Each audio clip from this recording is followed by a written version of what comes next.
Salam sahabat yang dikasihi oleh Tuhan. Pada hari ini kita akan kembali mendengarkan firman Tuhan. Satu pelajaran yang akan memberikan kita pengertian mengenai belajar bahasa roh. Mari kita berdoa terlebih dahulu untuk supaya kita diberikan pencerahan oleh Tuhan. Bapa dalam surga, pada hari ini kembali kami datang kepada-Mu ya Bapa, untuk kami bisa belajar kebenaran firman Tuhan. Biarlah Tuhan kiranya yang menculikkan mata rohani kami, Bapa. Roh Kudus yang menuntun kami, sehingga kami dapat mengetahui kebenaran firman. Urapi hamba-Mu yang akan menyampaikan kebenaran firman Tuhan, dan urapi juga para pendengar YouTube yang setia mendengarkan firman-Mu. Biarlah mereka boleh diculikkan mata rohani mereka, sehingga mereka boleh mengerti akan kebenaran firman Tuhan. Dalam nama Tuhan Yesus Kristus, kita berdoa dan mengucap syukur. Haleluya. Amin. Puji nama Tuhan. Saat ini kita akan belajar mengenai bahasa roh.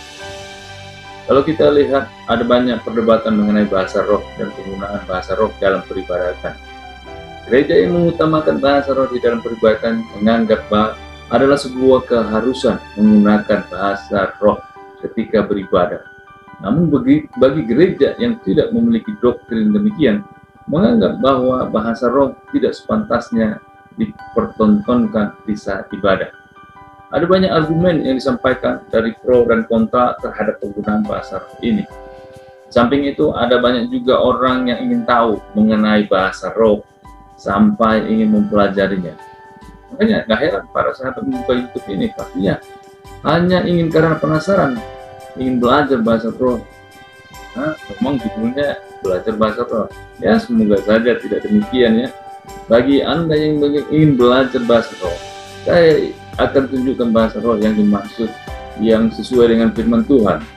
Namun sebelumnya jangan lupa untuk like, komen, share, dan subscribe ya, agar semakin banyak orang yang diberkati Tuhan. Terima kasih.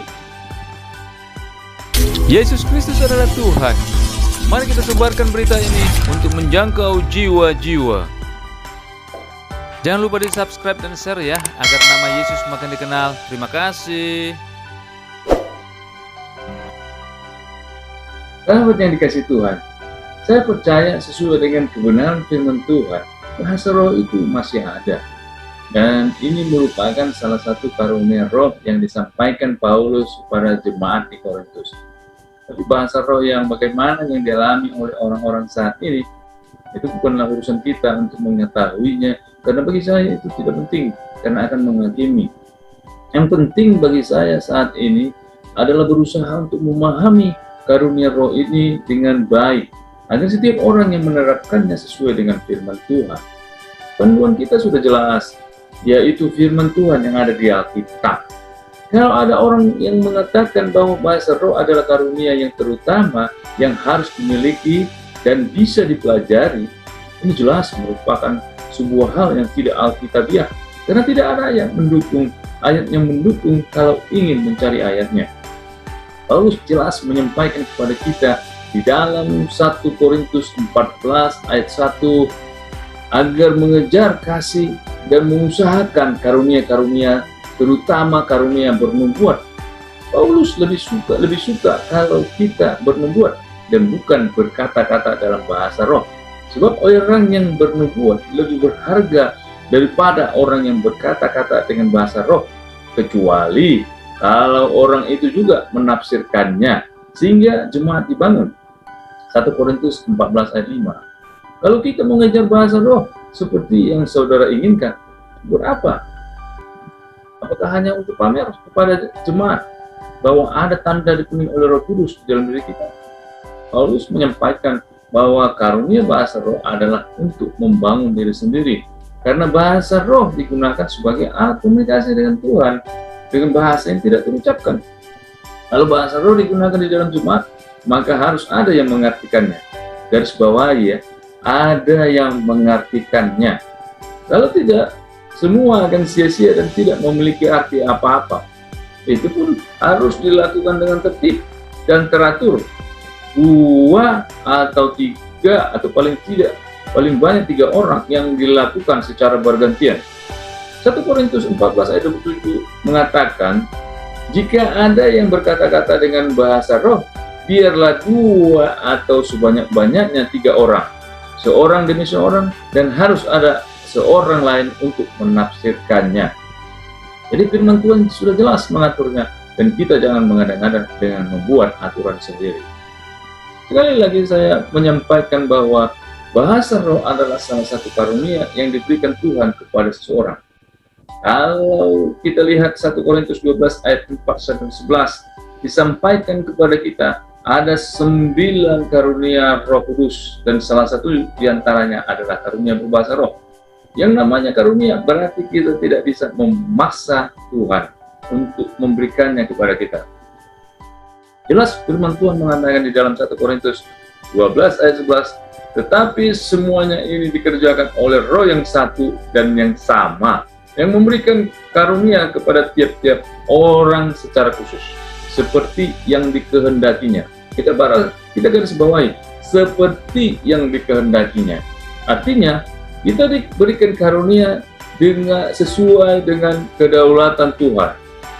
Jadi kalau sahabat membuka channel ini hanya karena ingin belajar bahasa roh, salah besar, karena di sini tidak akan mendapatkan pelajaran bahasa roh seperti yang diajarkan di sekolah atau kursus bahasa. Jangan sampai karena belum diberikan Tuhan bahasa roh kepada kita lantas berkata-kata seperti orang lain yang berbahasa roh. Artinya kita berpura-pura agar kelihatan lebih rohani di hadapan jemaat dengan mengucapkan bahasa yang tidak kita mengerti dan tidak ada juga yang menafsirkannya, sehingga kita menipu diri sendiri dan menipu Roh Kudus.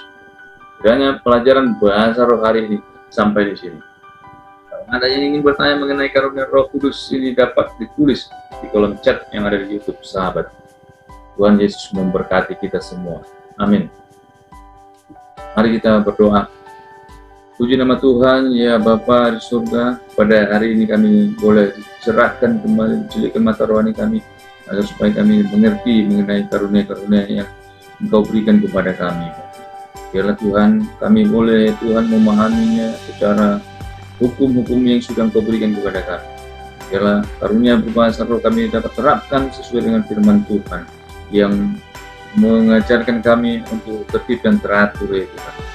Roh-Mu adalah roh yang tertib dan teratur. Terima kasih ya Tuhan, kami sambut firman-Mu ya Bapa, di dalam nama Tuhan Yesus Kristus. Dan biarlah ya, orang-orang yang menyaksikan YouTube ini diberkati oleh Tuhan, dan boleh menyadari bahwa kebenaran firman Tuhan harus dilakukan dan dilaksanakan.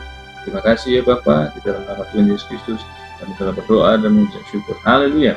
Amin. Puji nama Tuhan, kita sudah menyaksikan pelajaran bahasa roh pada hari ini. Kiranya itu bisa kita dapat memahami bagaimana menerapkan bahasa roh yang sesuai dengan firman Tuhan. Tuhan Yesus memberkati kita semua. Kiranya ini bisa menjadi berkat bagi kita semua. Haleluya. Amin.